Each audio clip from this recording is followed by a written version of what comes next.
Hello बच्चों, क्या हाल चाल। 8 क्लास के सारे बच्चों को सबको गुड इवनिंग, गुड आफ्टरनून हो रहा है। अब हम क्लास 8 के बच्चों के लिए मॉडल पेपर या मॉडल सेट लेके आए हैं, है ना। रियल वाला जो आपको ये हमारा जो उठ के आया है 2022 से 2023 का मॉडल पेपर है। क्वेश्चन प्रैक्टिस करने क्या करना है, क्वेश्चन प्रैक्टिस जितना हो सके उतना क्वेश्चन प्रैक्टिस करना है। हमारे एग्जाम में 50 क्वेश्चंस रहेंगे। कितने क्वेश्चंस रहेंगे? 50 एमसीक्यू रहेंगे। और उसको बनाने के लिए मात्र हमारे पास 1 घंटा रहेगा। कितना घंटा रहेगा? 1 घंटा। एक एग्जाम होगा 9 से 12, यानी 3 घंटा का एक पेपर। एक सीटिंग होगा, दूसरा सीटिंग 12 से 5, 12 से 5 नहीं, शायद 10 से 12, हाँ 10, ना 10 से 1 होगा। पहला सीटिंग 10 से 1, दूसरा सीटिंग 2 से 5। 1 घंटा का ब्रेक मिलेगा। उसके बाद तुम 1 घंटा में एक सीटिंग में 3 पेपर करोगे। पहले मैथ करोगे, फिर साइंस करोगे, फिर उसी में सोशल साइंस करोगे। फिर अगला जब सीटिंग में बैठोगे तो तुम साइंस संस्कृत करोगे, इंग्लिश करोगे और हिंदी करोगे। मतलब एक सीटिंग में 3 पेपर, एक सीटिंग में 3 पेपर, और एक दिन में तुम्हारा पेपर खत्म। और 1 घंटा में मैथ बनाना होगा, अगले 1 घंटा में साइंस, अगले 1 घंटा में सोशल साइंस, वो भी ओमार सीट में। ओके, तो हम ना कुछ बातें ज़्यादा नहीं करते और क्वेश्चन को चालू करते। ओके, तो थोड़ा मिटा लेते हैं सारे क्वेश्चनों को। तो देखो, पहला क्वेश्चन पूछा है, सबसे छोटा पूर्ण संख्या क्या होता है? सबसे छोटा पूर्ण संख्या, जब पूर्ण संख्या होता ही क्या है पहले ये समझो। पहले इस सबको मिटाने दो। ओके, पहले इस सबको मिटा लेता हूँ मैं। थोड़ा सा लेट होगा, ज़्यादा नहीं, बस हो ही गया।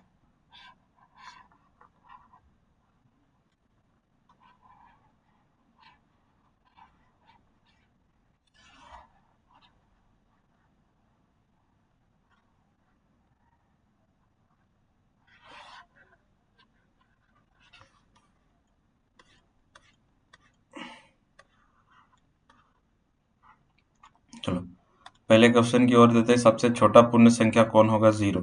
सबसे छोटा पूर्ण संख्या किसको कहते हैं? जो 0 से स्टार्ट होके 0, 1, 2, 3 अनंत तक जाता है। कहाँ तक जाता है? अनंत तक। उसी को पूर्ण संख्या बोलते हैं। तो पूर्ण संख्या, सबसे छोटा पूर्ण संख्या 0, है ना।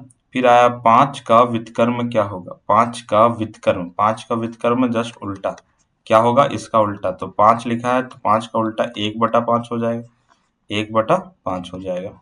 19 का वर्ग पूछा है, तो 19 का वर्ग मतलब समझो 19 का स्क्वायर, यानी 19 × 19, और 19 × 19 करोगे तो 361 आएगा। कितना आएगा? 361। अगला पूछा है 900 का वर्गमूल ज्ञात करें। 900 का वर्गमूल ज्ञात करें। 900 का वर्गमूल ज्ञात करना है। क्या ज्ञात करना है? वर्गमूल।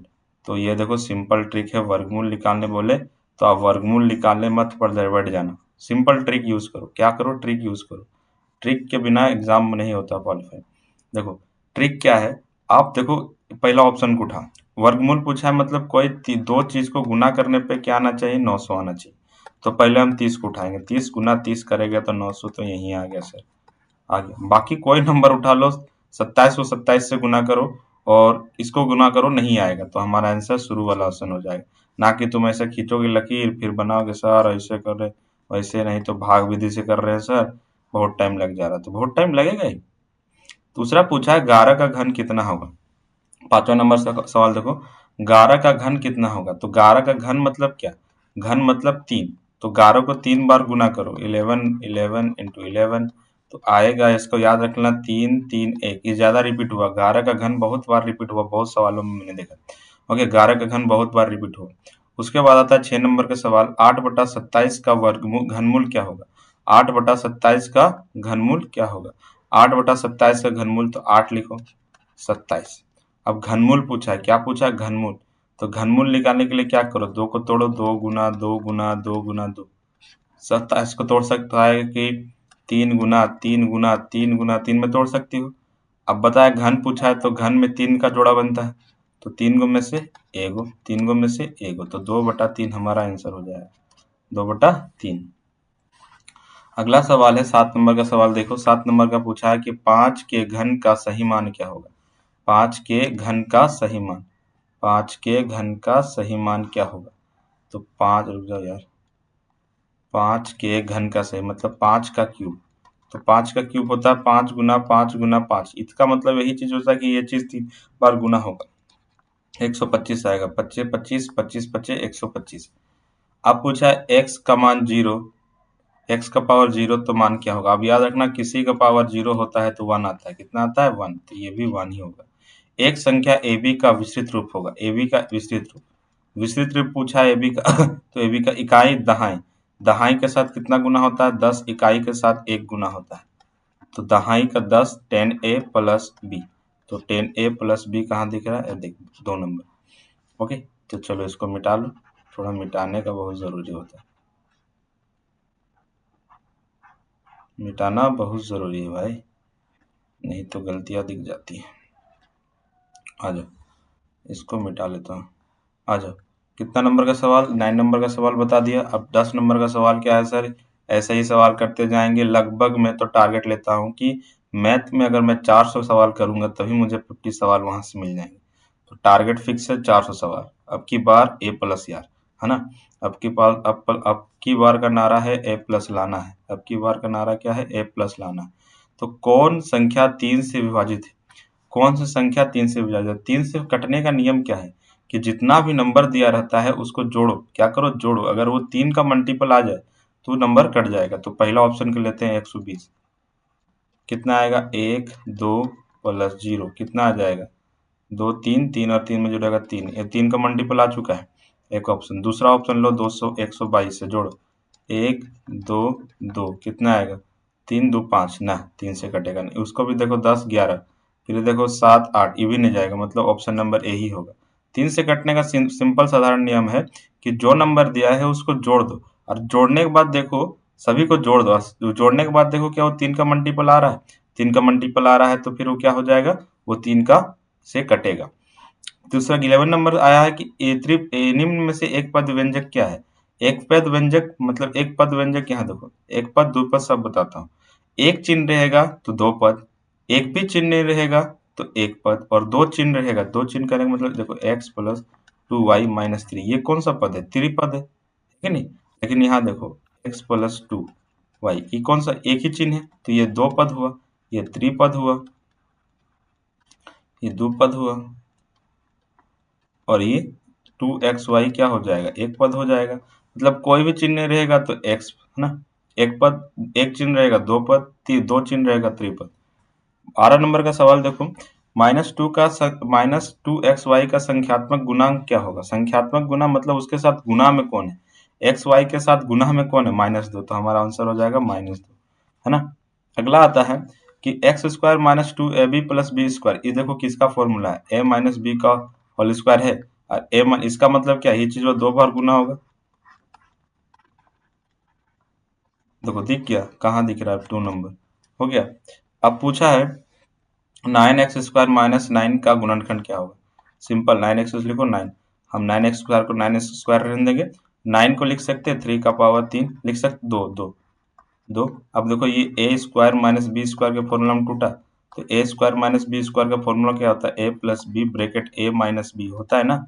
अब उसी प्रकार उसको तोड़ेंगे, क्या तोड़ेंगे, उसी प्रकार एक बार प्लस में लिख दो, है ना, प्लस में 3, एक बार माइनस में लिख दो, बस। तो कौन सा आंसर हो जाएगा हमारा, तो ऑप्शन नंबर हमारा ए हो जाएगा। क्या हो जाएगा, ए। अगला सवाल पूछा है 3x प्लस 2y, है ना, 3x plus 2 is equal to 5 में x का मान क्या होगा। 5 में x का मान क्या होगा, मिटाने दो, इसको मिटा लेता हूँ मैं अच्छे से, इस चीज को अच्छे से मैंने मिटा लिया, अच्छे से मिटा लिया। सारे बच्चे एग्जाम की अब लग जाओ भाई, क्योंकि 10 का एग्जाम खत्म होने वाला है। आज हो गया 13 तारीख, 16 तारीख को सारा एग्जाम खत्म, बच्चोगे तुम लोग अब। तो 15 नंबर का सवाल देखो, 3x plus 2 is equal to 5 में x का मान, उधर ले जाओ 2 को, प्लस में उधर जाकर माइनस करेगा, और माइनस में 2 घटेगा तो कितना आएगा 3। अब 3 के मान 3 है 3, 3 है 3, x का मान कितना आ जाएगा, एक, कितना आ जाएगा, x का मान 1। 3 लगातार पूर्णांकों का योगफल 51 है तो पूर्णांक क्या होगा, इसको भी मिटा लो, ये लंबा बनेगा। अब हम ट्रिक बताए, इसका एक ट्रिक होता है, सिंपल ट्रिक बताता हूँ, चलो, सिंपल साधारण ट्रिक है ना, सिंपल साधारण ट्रिक। सिंपल साधारण ट्रिक, सिंपल साधारण ट्रिक क्या है सर? सिंपल साधारण ट्रिक है, अब 51 लाना है तो ये तीनों को जोड़ो जिसमें 51 आ जाए। 17 ये हो जाएगा कितना, 15 ये हो जाएगा 31, 31 में 7 17 जोड़ेगा, देखो 15 16 को जोड़ेंगे, पहला देखो 15 और 16 को जोड़ेंगे कितना होगा, 31 होगा। कितना होगा 31, 31 में 17 जोड़ेगा तो 48 ही आएगा। सेकंड नंबर देखो 16, 16 और 17 हो जाएगा कितना ही, 16 17 हो जाएगा 43, क्या हो जाएगा 33, कितना हो जाएगा 33, 33 में 18 जोड़ो अपने आप आ जाएगा, कितना हो जाएगा 11 का हाथ में 1 4 2 51। अब बताओ कोई ऐसा नंबर इसमें तो होगा नहीं क्योंकि शुरू में 51 है, तीनों को जोड़ेंगे तो 51 आएगा। नहीं, ऐसा कोई नंबर छांटना था जिसको जोड़ने पर क्या आना चाहिए 51। तीन लगातार लगातार पूर्णांकों का योगफल कितना है 51। तो तुम x मानोगे, फिर x+1 मानोगे, x+2 मानोगे, उससे अच्छा है क्या ना हम जोड़ लेते हैं, जिसमें जोड़ने के बाद 51 आ जाए उसका ऑप्शन हो जाएगा। तो हमारा ऑप्शन नंबर 2 हो जाएगा। क्या हो जाएगा 2, क्योंकि 3 देखो 3 में तो शुरू 51 है, अब उसको 52 जोड़ेगा, 53 51 से पार हो जाएगा। तो इससे अच्छा इसी को देखो, है ना। अगला सवाल देखते हैं। अगला सवाल हमारा है, अगला सवाल देखो, इसको मिटाने दो भाई, इसको मिटाने दो, इसको मिटाना बहुत जरूरी है, इसको मिटाने दो। अगला सवाल देखते हैं। अगला सवाल क्या है हमारा, 40 का कितना प्रतिशत 16 है? 40 का कितना प्रतिशत, तो मान लेते हैं x प्रतिशत है, कितना प्रतिशत, कितना 16 है, 40 का x प्रतिशत 16 है। तो x को रहने दो 40 का इधर, x प्रतिशत का प्रतिशत, इसका मतलब नीचे 100 आ जाएगा बराबर 16। अब 100 को उधर देखो गुना भागा में उधर जाके गुना हो जाएगा, तो x गुना 40 बराबर 16 गुना 100 हो जाएगा। अब 40 और x आपस में गुना है, x को उधर ले जाएंगे तो भागा में जाएगा, एक जीरो से एक जीरो कटा, 4 चौके 16 गया। अब क्या बचा x, तो 40 को 10 से गुना करोगे तो 40%, मतलब x का 16% कितना है 40। x का 16% कितना है भाई 40 है, कितना है 40, तो x का 16% कितना है 40। आ जाओ इसको मिटा लेता हूँ मैं,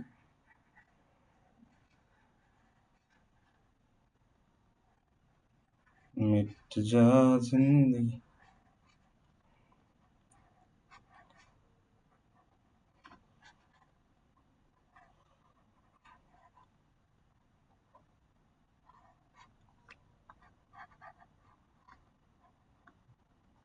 इसको इधर आ जाओ। अब देखो 50 आमों, 18 नंबर का सवाल देखो।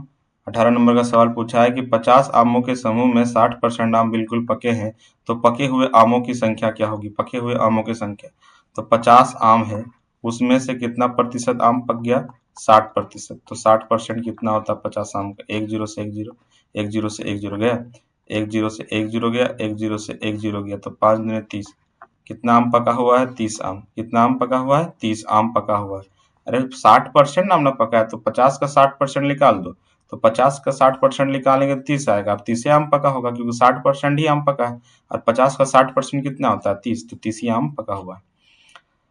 माइनस मत करना, माइनस करने नहीं बोला, पके हुए आमों की संख्या पूछा है, तो पके हुए आमों की संख्या तुम निकाल चुके हो। 50 आमों में 60% आम पके हुए, और पके हुए आमों की ही संख्या निकालना है, तो 50 में से 60% आम पका है, मतलब कितना आम पका हुआ वो निकाले, तो 50 का 60 ऐसे हो जाएगा 30 आम। यदि x बराबर 1 और y बराबर -2 हो तो X square plus Y square का मान क्या होगा? इसको भी मिटा लेते हैं, थोड़ा सा जगह का बहुत ही ज्यादा अभाव है भाई, इसको मिटाने दे भाई, मिट जा, हाँ मिट गया। अगला सवाल है 19 नंबर का, x का मान इतना, y का मान इतना। x की जगह रखो x का स्क्वायर प्लस y का है -2 का स्क्वायर, 1 का स्क्वायर 1 होगा, और माइनस में रहता है, ऊपर पावर सम रहता है तो पाल प्लस में आता है, तो कितना हो जाएगा 5, कितना हो जाएगा 5। 7 के घन के इकाई का अंक कितना होता है 7 के घन, तो 7 गुना 7 गुना 7 गुना 7, यही ना घन है, तो 7 7 49, 49 को 7 से गुना करेंगे तो 63 आएगा, तो इकाई अंक कितना आएगा 3। एक घड़ी का अंकित मूल्य 2000 है, तो एक घड़ी का अंकित मूल्य 2000 है, तो 10% डिस्काउंट दे दिया, बटा यानी डिस्काउंट देता है तो विक्रय मूल्य तो कितना में देगा, जिस मार्क प्राइस जो तुम्हारा लिखल रहता है वो प्राइस है 2000, उसमें था तुमको 10% छूट दिया, तो तुम कितना रुपया में उसको लेके जाएगा, तो 2000 का 10% निकाल लो भाई, 2000 का 10% कितना होगा, तो एक से एक जीरो 200 होगा, कितना होगा 200, मतलब 2000 में तुम 200 कम देगा, यही ना होगा, तो 2000 में 200 कम करेगा तो 1800 आएगा। तो हमारा कितना रुपया चुकाना होगा? 1800। इसको मिटा, इसको मिटाने में ही टाइम लग जा रहा है इस बार, क्योंकि जगह नहीं है। थोड़ा थोड़ा क्वेश्चन थोड़े सटे सुटे हुए। ओके, कोई दिक्कत नहीं है भाई, कोई भी दिक्कत नहीं होनी चाहिए। आगे चलो, 22 नंबर का सवाल देखते हैं। 22 नंबर का सवाल क्या है? 75 पैसा का 2 रुपया से अनुपात कितना होगा? तो 2 रुपया को पहले 75 दोनों को सेम करो, या रुपया का पैसा हम चलो चेंज करो, या पैसा का रुपया हम चेंज करो। तो रुपया को हम पैसा में चेंज कर देंगे। तो 1 रुपया बराबर कितना पैसा? 100 पैसा। तो 2 रुपया बराबर कितना? 2 गुना 100, तो 200 पैसा हो जाएगा हमारा। और यहाँ 75 बटा 200 अनुपात निकालना, तो यही ना 200 हो जाएगा। काटेंगे 25 तिया 75, 25 अठे 100, 200, तो 3/8 यानी 3:8। तो 3:8 क्या दिख रहे हैं? देखिए इस सवाल समझ आएगा। दो परिमेय संख्याओं के बीच कितने परिमेय संख्या होते हैं? तो अनंत होते हैं। कितने होते हैं? अनंत। निम्न में से कौन सा पाइथागोरस त्रियक है? कितना है? पाइथागोरस त्रियक। अब पाइथागोरस त्रियक का भी ट्रिक मैंने अगले वीडियोस, बहुत सारे वीडियोस में डाला हुआ है। ये पाइथागोरस त्रियक किससे कहते हैं? जिसमें दो भुजाओं का वर्ग तीसरे भुजा के वर्ग के बराबर आना चाहिए। तो देखो, पहला भुजा का 1 का स्क्वायर 1 रहेगा 4, 4 2 का स्क्वायर 4, 1 और 5 और 3 का स्क्वायर 9 हो जाएगा। देखो यहाँ जैसे दो भुजाओं के वर्ग का जोड़, तो पहला भुजा दूसरा भुजा बराबर होगा तीसरा। पहला का ऑप्शन नहीं है। 1 का स्क्वायर होगा 4, इधर 4, 3 का स्क्वायर 9 हो जाएगा। 5 क्या बराबर आया क्या? नहीं। तुम 3 नंबर का ऑप्शन उठा लो। 3 नंबर का ऑप्शन उठाएगी 6 का स्क्वायर 36, ये होगा। देखो स्क्वायर प्लस 8 का स्क्वायर बराबर 10 का स्क्वायर। मतलब अगर दोनों साइड बराबर आ जाता है तो पाइथागोरस त्रियक होगा। पाइथागोरस त्रियक होने का रूल ही है कि दो भुजाओं के वर्गों का योग तीसरे भुजा के वर्ग के बराबर आना चाहिए। तो 36 प्लस 64 इज इक्वल टू 10 का स्क्वायर तो होता है 100। यहाँ भी जोड़ देंगे तो क्या आ जाएगा? 100 आ गया। 100 मतलब दोनों साइड दो भुजाओं का योग तीसरे भुजा के बराबर आया, तो ऑप्शन नंबर 3 हमारा सही हो जाएगा। अब आ जाओ, एक प्रेशर कुकर का अंकित मूल्य 450 था, 450 है और 360 में उपलब्ध है, तो बटा राशि कितनी होगी? मतलब 400 रुपया दाम था, तुम ले लिए 360 रुपया में, तो कितना का डिस्काउंट दिया? तो 400 में घटा दो ना भाई 360, यानी 90 रुपया हो जाएगा। कितना रुपया का डिस्काउंट दिया? 90 रुपया का। अगला सवाल देखो 26 नंबर का। यदि 16 पेंसिल का मूल्य 64 है तो 144 में कितने पेंसिल खरीदी जाएंगी? यहाँ देखो, यहाँ बना देता हूँ। 16 पेंसिल है ना, 16 मतलब देखो 64 रुपया में कितना पेंसिल खरीद सकते हो तुम? 16। तो 1 रुपया में कितना पेंसिल खरीद सकते हो? तो 1 रुपया में 16 बटा 64 पेंसिल खरीद सकते हो। तो 144 रुपया में कितना? तो 144 बटा 64 गुना 144। काटोगे 16 चौके ही जाएगा, 3 चौके 12, 6 24, 36 पेंसिल खरीद सकते हो। कितने? 36। कितने पेंसिल खरीद सकते हो 144 रुपया में? सर कैसे किए इसको?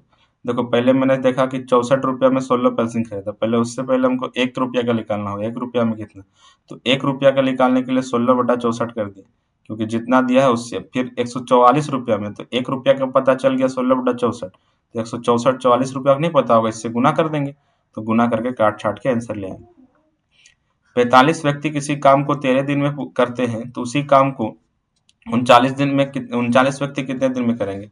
इसको भी मिटा लेता हूँ, इधर ही बनाता हूँ। देखो यहाँ बनाता हूँ, टाइम वेस्ट नहीं करता। तो सभी देखो 45 व्यक्ति किसी काम को 13 दिन में, टोटल वर्क निकालते मतलब कुल कार्य निकालते पहले। तो कुल कार्य मतलब टोटल काम कितना था? तो टोटल काम पहला दिन 45 था, उसके बाद 45 गुना 13, तो आ जाएगा हमारा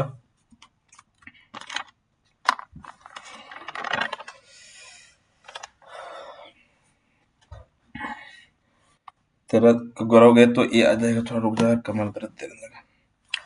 तो ये आ जाएगा कितना सर? ये आ जाएगा हमारा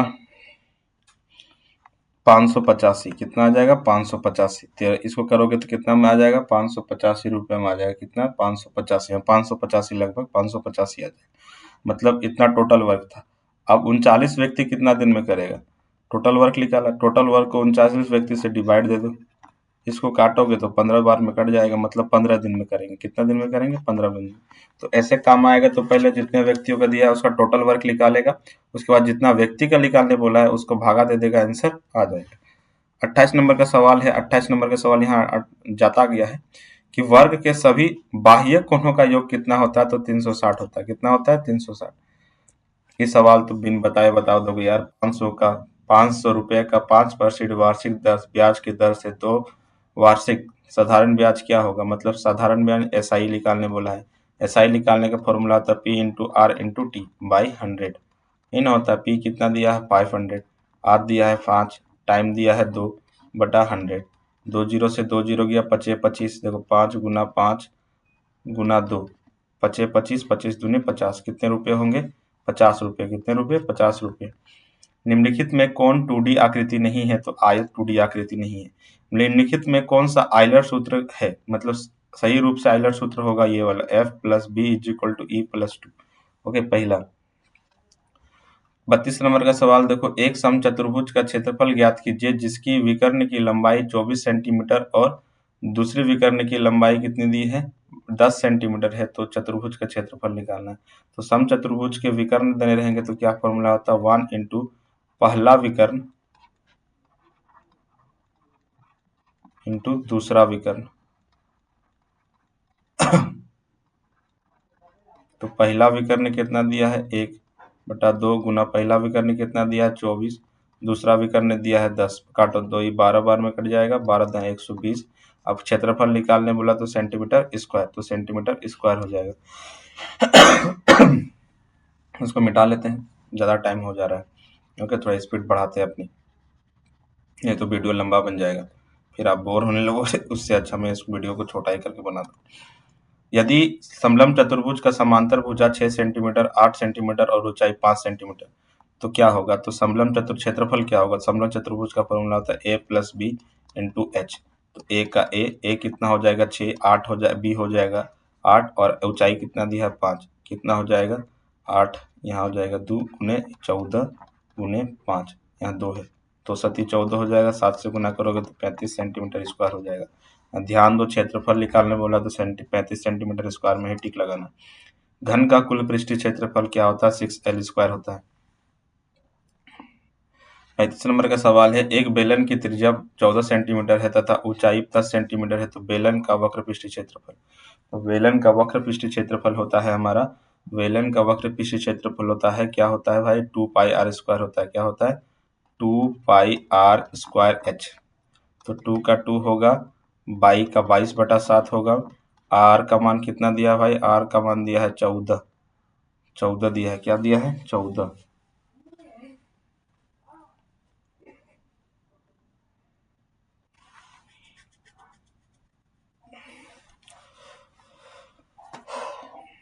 रुक जाओ, थोड़ा सा मिस्टेक हुआ, सिली मिस्टेक, इसमें 2 नहीं लगता, 2 को हटाने दो, हाँ 2 को हटाने दो, सिली मिस्टेक था। पाई 2 हट, यहाँ भी हट जाएगा।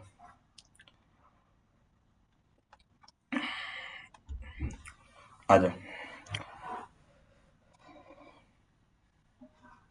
तो हो जाएगा कितना, 14 सेंटीमीटर और 10 सेंटीमीटर, तो हमारा आंसर हो जाएगा। चलो, तो बेलन का वक्र पृष्ठीय क्षेत्रफल होता है 2πr²।